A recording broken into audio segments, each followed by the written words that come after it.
We see in the passage, it says people were openly discussing who Jesus was. Who is this Jesus guy?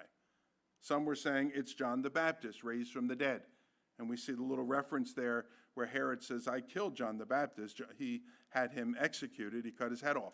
Now some were saying John the Baptist had come back from the dead.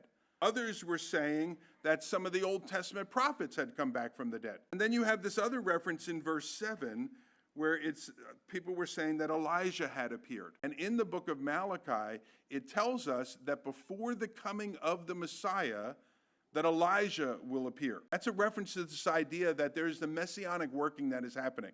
And here's this fulfillment of this prophecy that Elijah has come. It tells us in verse 7 there, and Herod was perplexed. I know the word perplexed. I don't use the word perplexed a lot or whatever, but it literally translates as to be entirely at a loss. So not just like, that's interesting. I have no idea what is going on right now. Herod is saying, I don't know who this guy is. Is he John the Baptist? Is he one of the prophets? Is he the forerunner of the Messiah?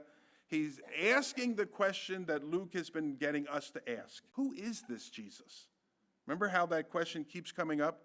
Who is this Jesus? That even the wind and the waves obey him. Well, that's what our friend Herod here is asking. And it goes on in verse 9, and it says, and he sought to see him.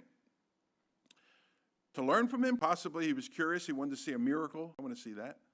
Maybe he wanted to do to him what he did to John the Baptist, have him killed. I don't think he was a sincere seeker.